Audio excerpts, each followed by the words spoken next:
Welcome to Online Study with Mohammed Rizwan Mir. Classification of fungi को हम पढ़े थे और फंजाई की क्लासिफिकेशन के अंदर हमने दो ग्रुप्स को ऑलरेडी पढ़ लिया है, जिनमें है ज़ाइगोमाइकोटा और एस्कोमाइकोटा। इन दो ग्रुप्स को हम ऑलरेडी पढ़ चुके हैं। आज का जो हमारा टॉपिक है, आज हम स्टार्ट लेंगे बेसिडियोमाइकोटा से। तो स्टार्ट करते हैं अपना लेक्चर। हमारे पास आज जो ग्रुप है या जो फाइलम है वो क्या है? बेसिडियोमाइकोटा। बेसिडियोमाइकोटा जो है, इसके अंदर ऑर्गेनिजम्स जो पाए जाते हैं वो कहलाते हैं बेसिडियोमाइसीट्स। ठीक है, या इनको क्लब फंजाई भी कहा जाता है। बेसिडियोमाइकोटा जो ग्रुप है, बेसिकली ये बहुत ही फेमिलियर ग्रुप है, यानी इसके बारे में हम आम तौर पे जानते हैं। और फेमिलियर किस तरह से है? वो इस तरह से फेमिलियर है कि इसके बहुत सारे ऐसे ऑर्गेनिजम्स हैं जिनको हम जानते हैं। बहुत सारे ऑर्गेनिजम्स कुछ तो एडिबल भी होते हैं, जैसे कि हमारे पास एडिबल मशरूम है, वो इसकी एक एग्जांपल है। इसके अलावा कुछ और ऑर्गेनिजम्स जैसे कि रस्ट हैं या स्मट हैं। ठीक है, एक हमने कहा एडिबल मशरूम्स हैं। इसके अलावा प्लांट पैथोजेंस आ जाते हैं, और प्लांट पैथोजेंस के अंदर हमारे पास रस्ट और स्मट, ये दो मेजर एग्जांपल्स हैं इस फंजाई की। इसके अलावा हमारे पास इसमें कुछ और ऑर्गेनिजम्स पे आ जाते हैं, जैसे हम इनको कहते हैं puff balls and bracket shells वगैरह।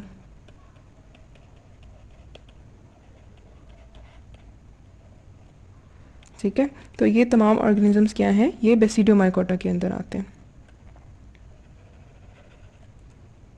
अच्छा, जिस तरह से हम बाकी ऑर्गेनिजम्स को देख रहे हैं, बाकी फाइलम को, उनके अंदर हमने रिप्रोडक्शन को देखा है, इसी तरह बेसिडियोमाइकोटा जो है, इसके अंदर भी हम देख लेते हैं कि इसमें रिप्रोडक्शन किस तरह से होती है। बेसिडियोमाइकोटा जो है, इसके अंदर सेक्चुअल रिप्रोडक्शन की जब हम बात करते हैं तो हम कहते हैं कि सेक्चुअल रिप्रोडक्टिव जो स्ट्रक्चर है वो कहलाता है बेसिडियम। और ये जो बेसिडियम है, इसके अंदर ही हमारे पास जो स्टेप होता है प्लाज्मोगेमी का, वो होता है। और प्लाज्मोगेमी हम कहते हैं ये वो स्टेप है जिसके अंदर साइटोप्लाज्म जो है वो फ्यूज़ करता है। ठीक है, दो डिफरेंट टाइप के हमारे पास ऑर्गेनिजम्स होते हैं और उनका जो साइटोप्लाज्म है वो फ्यूज़ कर लेता है, उसे हम कहते हैं प्लाज्मोगेमी। तो प्लाज्मोगेमी कहाँ पे हो रहा है? प्लाज्मोगेमी जो है वो हो रहा है इनसाइड बेसिडियम। अच्छा, एक तो प्लाज्मोगेमी का स्टेप हो गया। इसके बाद जो नेक्स्ट स्टेप होता है उसे हम कहते हैं कैरियोगेमी या फिर न्यूक्लियर फ्यूजन। ठीक है, तो न्यूक्लियर फ्यूजन का जो स्टेप है वो भी बेसिडियम के अंदर ही हो रहा है, न्यूक्लियर फ्यूजन। और ये हमने कहा कि ये भी बेसिडियम के अंदर हो रहा है। इसके बाद क्या होता है? इसके बाद ये होता है कि मियोसिस के स्टेप से स्पोर्स बनते हैं। ठीक है, तो यहाँ हम लिख देते हैं कि स्पोर फॉर्मेशन। और स्पोर फॉर्मेशन जो है, इसके अंदर जो स्पोर फॉर्मेशन है वो डिफरेंट है as compare to other organisms. वो इस तरह से कि इसके अंदर 4 स्पोर्स बनते हैं। और ये किस तरह के स्पोर्स हैं? ये हेप्लॉइड स्पोर्स बनते हैं। और ये स्पोर्स क्या कहलाते हैं? कहलाते हैं बेसिडियोस्पोर्स। तो ये हमने देख लिया इसके अंदर रिप्रोडक्शन को। अगर हम जनरल इसकी बॉडी की बात करें कि बॉडी इसकी किस तरह की होती है, तो हम कहते हैं कि इसके अंदर जो है वो सेप्टेट हाइफी पाया जाता है। Septate hyphae. और इसके जो सेल्स होते हैं, अगर आप यहाँ पे देखें, आपको नज़र आए कि प्लाज्मोगेमी है और उसके बाद फिर हमारे पास न्यूक्लियर फ्यूजन भी आ जाती है। बट इसके जो सेल्स हैं वो इन 2 फेजेस में होते हैं। ठीक है, एक फेज़ में इसके सेल्स जो हैं वो यूनिन्यूक्लिएटेड होते हैं और एक फेज़ में वो बाई न्यूक्लिएटेड, यानी कि उनके अंदर 2 न्यूक्लियस होते हैं। यानी कि जो एक स्टेप हमने देखा था ना हेट्रोगेमी का, जिसमें हमने कहा था कि एक से ज़्यादा न्यूक्लियस जो है वो एक ही सेल के अंदर पाए जाते हैं, तो वो इस केस में होता है। ठीक है, हमने क्या कहा कि सेल्स जो हैं वो यूनिन्यूक्लिएटेड होंगे एक फेज़ में और बाई न्यूक्लिएटेड होंगे दूसरे फेज़ में। इसकी जो फ्रूटिंग बॉडी होते हैं, अगर इसकी फ्रूटिंग बॉडी की बात की जाए, आमतौर पे जैसे हमने इसकी एग्जांपल के अंदर देखा है कि एग्जांपल में हमारे पास क्या है, मशरूम इसकी एक एग्जांपल है। ठीक है, तो फ्रूटिंग बॉडी में जो विजिबल मशरूम वाला जो एरिया होता है वो क्या है?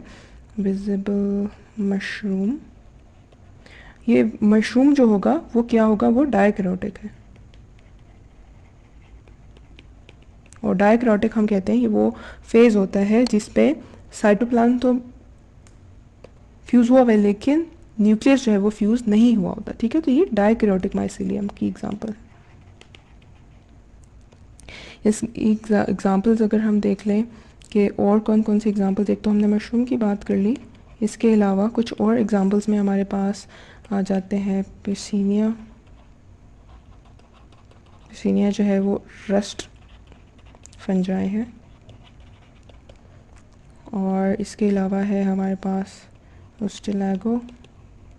उस्टिलागो एक बहुत ही मशहूर फंजाई है जिसे हम कहते हैं स्मट फंजाई।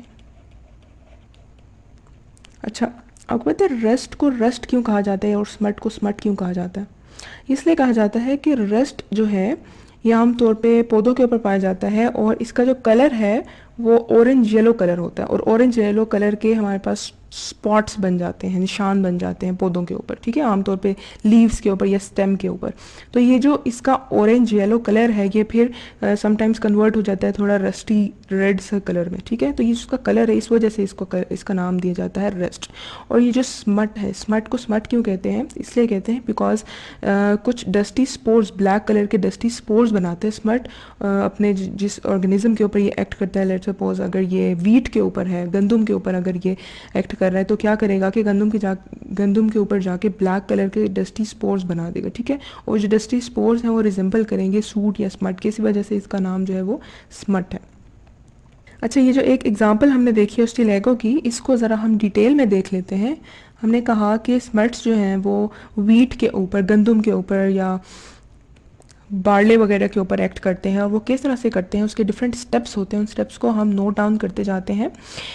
स्टेप्स इस तरह के हैं कि उस्टिलागो क्या करता है कि इसके स्पोर्स होते हैं और वो स्पोर्स कहलाते हैं टीलियोस्पोर्स।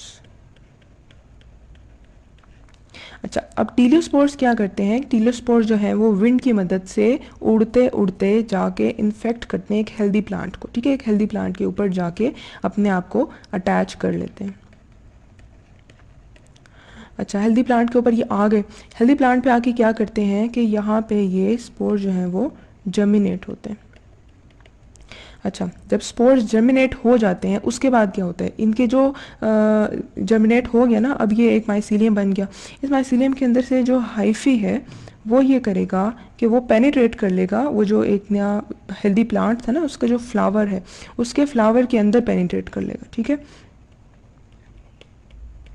will penetrate flower ovaries, flower की ओवरीज के अंदर जाके उसने पेनिट्रेट कर लिया।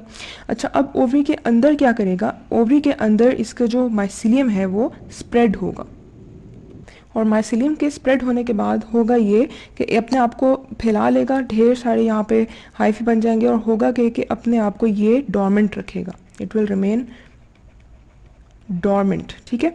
और डोरमेंट होने के साथ साथ ये सीड के अंदर सीड का पार्ट बन जाते हैं, इट विल रिमेन इनसाइड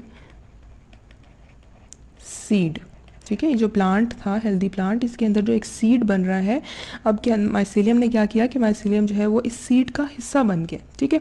अब जब ये सीड बनते हैं तो क्या होता है कि नेक्स्ट सीजन में इन्हीं सीड को ग्रो कराया जाता है, यानी कि ज़मीन के अंदर यही बीज जो है गंदम के वो डाल दिए जाते हैं ताकि गंदम के नए पौधे बने, ठीक है। तो होगा ये कि ये जो सीड, अब ये तो इन्फेक्टेड सीड है, ठीक है, सीड के अंदर क्योंकि माइसीलियम है तो पता भी नहीं चलेगा, बाहर से सीड बिल्कुल नॉर्मल नज़र आएगा। तो ये इन्फेक्टेड सीड जब नेक्स्ट सीजन में इसको ग्रो कराया जाएगा या सो किया जाएगा बेसिकली, तो ये होगा कि इसके अंदर जो हाइफी है जो कि अभी यहाँ पे आपको डोरमेंट स्टेट में नज़र आ रहा है वो फिर एक्टिव हो जाएगा। ये हमने देख लिया कि नेक्स्ट सीजन में इन्फेक्टेड सीड को जब हम बोएंगे या जब उसको सो किया जाएगा तो क्या होगा कि हाइफी जो है वो डोरमेंट स्टेट से निकल आएगा, एक्टिव हो जाएगा और ग्रो करेगा, ठीक है। जब हाइफी ग्रो करेगा उसके बाद ये होगा कि इसके अंदर स्मट स्पोर्स बन जाएंगे, it will form smut spores, और स्मट स्पोर्स क्या करेंगे कि वो उस बीज का हिस्सा बन जाएंगे। अब जब वो पौधा बड़ा होगा तो उस पौधे के बड़े होने के साथ साथ यहाँ पे हाइफी भी जो है वो ग्रो करता जाएगा, और वो पौधा कम्प्लीटली जो है वो ब्लैक कलर का, उसके ऊपर स्मट जो है वो फैल जाएगा पूरे पौधे के ऊपर। तो इस तरह से ये पूरी फसल को भी तबाह कर सकता है। और उसके बाद क्या होगा, फसल तो तबाह होगी, उसके बाद ये होगा कि मज़ीद अब वो डिस्पर्स हो जाएगा विंड से और बाकी फसल को भी डिस्ट्रॉय करेगा। ये एक इमेज है हमारे पास, और इस इमेज के अंदर अगर आप देखें तो आपको स्मट को दिखाया गया है कि किस तरह से गंदम के जो छोटे छोटे दाने थे उनके अंदर अब आपको ब्लैक ब्लैक स्ट्रक्चर नज़र आ रहा है। ये रस्टी सा स्ट्रक्चर होगा और ये क्या है, बेसिकली स्मट ने इसको इन्फेक्ट किया हुआ है। यहाँ पे भी आपको दिखाया जा रहा है कि एक साइड पे कुछ ब्राउन कलर के स्ट्रक्चर है और कहीं पे आपको ब्लैक कलर से दिखाया गया है। और ये है क्या, बेसिकली ये सब जो है वो स्मट है जिसने गंदम को ख़त्म किया हुआ। अगर गंदम के नॉर्मल दानों को आप देखें, यहाँ पे ये आपको ग्रीन ग्रीन नज़र आ रहे हैं, नॉर्मल दाने हैं, ये बिल्कुल ठीक है, जबकि यहाँ पे आपको ब्लैक ब्लैक जो है वो स्मट नज़र आ रहे हैं। यहाँ पे अगर आप देखें तो आपको स्मट का जो डिजीज़ लाइफ साइकिल है वो दिखाया जा रहा है। और इसके अंदर अगर आप देखें तो यहाँ पे ये टीलियोस्पोर्स हैं, और टीलियोस्पोर्स हमने कहा था कि स्टेलागो के स्पोर्स कहलाते हैं। और वो क्या कर रहे हैं, यहाँ पे अगर आप देखें तो बेसिडियम के अंदर यहाँ पे स्पोर्स बन रहे हैं, ठीक है। और स्पोर्स के बनने के बाद क्या हो रहा है कि इन्फेक्शियस हाइफा आपको यहाँ पे दिखाया गया है कि हाइफा जो है वो इन्फेक्टेड हो गया है। और इसके अंदर जो प्लांट जो ग्रो करता जा रहा है वो किस तरह का कर रहा है, यहाँ पे आपको ब्राउन कलर से दिखाया जा रहा है कि माइसीलियम जो है उसने इन्वेड कर दिया है वीट को, ठीक है, इसके अंदर तक चला गया। अब इसके अंदर जो नए इसके गंदम के जो दाने बनेंगे उनमें क्या होगा, उनके अंदर भी टीलियोस्पोर्स प्रेजेंट होंगे। और हर दाने के साथ, इसके जितने भी दाने होंगे, इसके हर दाने के साथ या गंदम का जो एक यूनिट होगा उसके अंदर क्या होगा, उसके अंदर ये हमें बंटेड कर्नल्स, या फिर हम इसे कहेंगे कि गंदम के जो का एक जो सिट्टा है उसके अंदर जो है ब्लैक ब्लैक आपको स्मट नजर आएगी, ठीक है। यहाँ पे जैसे से आप देख रहे हैं कि अच्छा इसमें और इसमें क्या डिफरेंस है, इस वाली स्टेज में और इस स्टेज में क्या डिफरेंस, इसमें डिफरेंस ये है कि यहाँ पे जो स्मट है वो अभी तक अपने स्पोर के अंदर है, ठीक है। और यहाँ पे क्या है कि यहाँ पे आके उसका जो स्पोर है वो टूट चुका है, बर्स्ट हो चुका है, और इसके अंदर से भी आपको स्मट जो है वो नज़र आ रहा है, ठीक है। अब इसके बाद क्या होगा, यही साइकिल दोबारा चलता जाएगा कि ये जो बाय विंड जो है ये स्मट यहाँ से मूव करेंगे, स्मट के जो स्पोर्स हैं यहाँ से मूव करेंगे, वो फिर किसी हेल्दी प्लांट को इन्फेक्ट करेंगे, और ये साइकिल जो है बेसिकली इसी तरह से चलता जाएगा। इसकी कुछ एग्जांपल्स, तो ये हमने क्या देख लिया, ये हमने बेसिडियोमाइकोटा की एग्जांपल को देखा, बेसिडियोमाइसीड्स को बेसिकली, और यहाँ पे स्पेशली हम बात कर रहे हैं स्मट्स की, ठीक है। तो स्मट्स किस तरह से वीट प्लांट को इन्फेक्ट करते हैं उसका एक पूरा साइकिल हमने देख लिया। इसके बाद हमारे पास कुछ एग्जांपल्स हैं बेसिडियोमाइकोटा की। हमने कहा था कि बेसिडियोमाइकोटा के अंदर मशरूम्स भी आ जाते हैं, तो यहाँ आप देख सकते हैं कि मशरूम्स आपको दिखाए गए हैं। एक साइड पे यहाँ पे थोड़े से आप कह लें कि जंगली किस्म के मशरूम हैं और कुछ एडिबल मशरूम भी होते हैं, ठीक है। तो ये सब क्या है, ये बेसिडियोमाइकोटा के एग्जाम्पल हैं। यहाँ पे आपको एक प्लांट दिखाया गया है जिसके ऊपर आपको रेड रेड से ऑरेंज रेड कलर के या पर्पलिश थोड़े से दाग से नज़र आ रहे हैं या स्पॉट्स नज़र आ रहे हैं। ये क्या है, ये बेसिकली है रस्ट। अच्छा, तो ये हमने देख लिया बेसिडियोमाइकोटा को। इसके बाद हम आ जाते हैं अपने नेक्स्ट, जो लास्ट हमारे पास एक ग्रुप रह गया है, ड्यूटेरोमाइकोटा, ठीक है। बेसिडियोमाइकोटा हमारा कंप्लीट हो गया, अब हमारे पास ड्यूटेरोमाइकोटा है, इसको भी देख लेते हैं। ड्यूटेरोमाइकोटा को इम्परफेक्ट फंजाई भी कहा जाता है, ठीक है। वैसे तो इसके जो ऑर्गेनिजम्स हैं उनको हम कहते हैं ड्यूटेरोमाइसीड्स, ड्यूटेरोमाइसीड्स, CETES, ड्यूटेरोमाइसीड्स, या फिर हम इनको इम्परफेक्ट फंजाई भी कहते हैं। और ड्यूटेरोमाइकोटा जो है बेसिकली एक हेट्रोजेनस ग्रुप है। हेट्रोजेनस का मतलब है कि इसके अंदर डिफरेंट तरह के ऑर्गेनिजम्स जो हैं वो पाए जाते हैं, और ये भी एक बहुत डाइवर्स ग्रुप है। और इसके अंदर जो डिफरेंस है बाकी ग्रुप से वो ये है कि इसके अंदर वो फंजाई पाए जाते हैं जिन सब के अंदर सेक्सुअल रिप्रोडक्शन नहीं होती, यानी इसमें जितने भी ऑर्गेनिजम्स हैं वो हमेशा एसेक्सुअली ही रिप्रोड्यूस करेंगे, ठीक है। अच्छा, इसके अंदर जो ऑर्गेनिजम्स हैं, कुछ तो मोस्टली जो ऑर्गेनिजम्स हैं वो एस्कोमाइसीड से रिजेंबल कर रहे होते हैं, और जो बाकी ऑर्गेनिजम्स हैं वो बाकी जो दो ग्रुप्स हैं हमारे पास ड्यूटेरोमाइकोटा के, यानी कि बेसिडियोमाइकोटा है या जाइगोमाइकोटा है, वो उनसे रिजेंबल कर रहे होते हैं, ठीक है, समहाउ और द अदर। बट ये डिफरेंट है, और डिफरेंट इस तरह से है कि हमने कहा कि इनके अंदर सेक्सुअल रिप्रोडक्शन नहीं होती। अब ये पता कैसे चलता है कि कौन सा ऑर्गेनिज्म जो है वो ड्यूटेरोमाइकोटा से बिलोंग करता है, वो इस तरह से कि जब हम इनकी क्लासिफिकेशन करते हैं तो उस वक्त हम इनके DNA सीक्वेंस को भी देखते हैं, ठीक है। किसी भी ऑर्गेनिज्म की जब क्लासिफिकेशन की जाती है DNA सीक्वेंस भी देखा जाता है, और DNA सीक्वेंस से हम ये बता सकते हैं कि कौन सा ऑर्गेनिज्म जो है वो सेक्सुअली रिप्रोड्यूस करेगा और कौन सा ऑर्गेनिज्म सेक्सुअली रिप्रोड्यूस नहीं करेगा, ठीक है। इसकी अगर हम एग्जांपल की बात करें, एग्जांपल के अंदर कौन से ऑर्गेनिजम्स आते हैं, सबसे पहली एग्जांपल जो है वो है पेनिसिलिन, या इसे पेनिसिलियम भी कहते हैं, ठीक है। पेनिसिलियम बहुत ही मशहूर हमारे पास एक फंजाई है। इसके अलावा हमारे पास और जो बाकी एग्जांपल हैं उसमें हमारे पास आ जाता है एस्परगिलस, जिसे हम ब्राउन मोल्ड भी कहते हैं, और इसके अंदर हेलमिंथोस्पोरियम,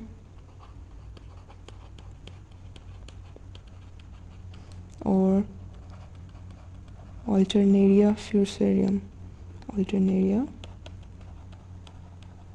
फ्यूसेरियम, ये इसकी एग्जांपल्स में आ जाते हैं। कुछ और ऑर्गेनिजम्स बिल्कुल इसी तरह के।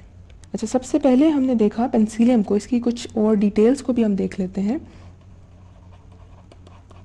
पेनिसिलियम, पेनिसिलियम जो है इसे हम ब्लू ग्रीन मोल्ड भी कहते हैं, ब्लू ग्रीन मोल्ड, और ये बेसिकली एक सेप्रोट्रॉफिक स्पीशी है, सेप्रोट्रॉफिक स्पीशी, ठीक है। सेप्रोट्रॉफिक भी हम इसे कह सकते हैं और हम इसको पैरासिटिक भी कह सकते हैं, बिकॉज मोस्टली ये फ्रूट्स वगैरह के ऊपर पेनिसिलियम जो है वो पाया जाता है। अगर आप डिकेइंग फ्रूट को देख लें या ब्रेड को देख लें, इसके अंदर आपको नज़र आएगा पेनिसिलियम। अगर इसकी बॉडी स्ट्रक्चर की बात की जाए तो पेनिसिलियम जो है इसके अंदर सेप्टेट हाइफी पाए जाते हैं, सेप्टेट हाइफी, और जब ये रिप्रोड्यूस करते हैं तो इनके जो स्पोर्स हैं वो नेकेड स्पोर्स बनते हैं, ठीक है। They reproduce by naked spores, और वो जो नेकेड स्पोर्स हैं वो क्या कहलाते हैं, वो नेकेड स्पोर्स कहलाते हैं कोनिडिया। और इसके केस में कोनिडिया जो हैं वो इतने बड़े होते हैं कि हम उनको नेकेड आई से देख सकते हैं, ठीक है। और ये कोनिडिया कहाँ बनते हैं, कोनिडियोफोर्स के अंदर बनते हैं। और ये जो कोनिडिया बनते हैं, थोड़ा सी इनके अंदर डिफरेंस ये है कि इनकी एक स्पेशल अरेंजमेंट होती है, ठीक है। ब्रश लाइक इनकी अरेंजमेंट होती है जो कि ऑर्गेनिज्म के ऊपर पाई जाती है। और मोस्टली जो कलर आता है माइसीलियम का, या इसका जो कलर आता है किसी भी स्पीशी के ऊपर जब ये ग्रो कर रहे हैं, जैसे कि डिकेइंग फ्रूट के ऊपर, ये ब्रेड के ऊपर, तो उसके ऊपर अक्सर ऑरेंज कलर आ जाएगा या वाइटिश सा कलर आ जाएगा। तो कलर कहाँ से आता है, कलर जो है वो इस कोनिडिया का कलर होता है। तो हम कहते हैं कि conidia gives colour to mycelial colony, और आमतौर पे इसकी जो कॉलोनी होती है वो सर्कुलर फॉर्म में होती है। अगर आप ऑरेंज के ऊपर देखें, ऑरेंज के ऊपर आपको अक्सर फंगस जो है वो नज़र आएगा, वो सर्कल्स के फॉर्म में होगा। और यहाँ पे जब हमने बात की कोनिडिया बनते हैं, कोनिडिया जो है वो फिर अल्टीमेटली डिस्पर्स हो जाते हैं जब वो मैच्योर होते हैं। तो मैच्योर कोनिडिया डिस्पर्सेस, वो डिस्पर्स हो जाता है। अच्छा, यहाँ पे आपको फिगर के अंदर पेनिसिलियम जो है वो दिखाया गया है। ऑरेंज के ऊपर आप देख सकते हैं कि एक ग्रीनिश सा स्ट्रक्चर दिखाया गया है, और ग्रीनिश और कुछ साइड से ब्लू है, वाइट है, ग्रीन सा स्ट्रक्चर है। ये क्या है, ये क्या है, ये पेनिसिलियम है, ठीक है। और अगर हम इसको माइक्रोस्कोप के अंदर देखें तो आपको कुछ इस किस्म का स्ट्रक्चर नज़र आता है। ये क्या है, ये हमने देखा है कि ये कहलाता है ड्यूटेरोमाइकोटा। ड्यूटेरोमाइकोटा के अंदर मैक्सिमम अगर होता भी है तो बर्ड फॉर्मेशन होती है। यहाँ पर आप देख रहे हैं कि बर्ड फॉर्मेशन या इसके अंदर कोनिडिया जो है वो पाए जाते हैं, ठीक है। तो ये हमने देख लिया ड्यूटेरोमाइकोटा को। थोड़ा सा हम समराइज कर लेते हैं आज हमने क्या पढ़ा। आज के लेक्चर के अंदर हमने क्लासिफिकेशन ऑफ फंजाई को देखा, और क्लासिफिकेशन के अंदर हमने जाइगोमाइकोटा और एस्कोमाइकोटा को ऑलरेडी पढ़ लिया था। आज के लेक्चर में हमने बेसिडियोमाइकोटा और ड्यूटेरोमाइकोटा को देखा। और बेसिडियोमाइकोटा के बारे में जब हमने पढ़ा तो इसकी एग्जांपल पे डायरेक्ट आ जाते हैं। हमने क्या देखा कि इसके अंदर जो पाए जाने वाले ऑर्गेनिजम्स हैं वो एक तो इसके अंदर स्मट्स आ जाते हैं, यानी कि वो ऑर्गेनिजम्स जो कि प्लांट्स को इन्फेक्ट कर रहे हैं, ठीक है। प्लांट्स में यहाँ पे आप वीट प्लांट को देख सकते हैं, गंदम को। और इसके अलावा हमने कुछ और ऑर्गेनिजम्स को भी देखा, जैसे कि मशरूम्स आ जाते हैं, मशरूम्स एडिबल भी होते हैं। इसके अलावा हमने रस्ट को देखा, रस्ट भी जो प्लांट्स को इन्फेक्ट कर होते हैं, प्लांट लीव्स और स्टेम को। इसके बाद हमने ड्यूटेरोमाइकोटा को देखा। ड्यूटेरोमाइकोटा के एग्जांपल्स में हमने बात की पेनिसिलियम की, और पेनिसिलियम के फिर हमने यहाँ पे डायग्राम में भी देख लिया कि किस तरह से इन्फेक्ट कर रहे हैं। तो ये हमारा आज का लेक्चर था।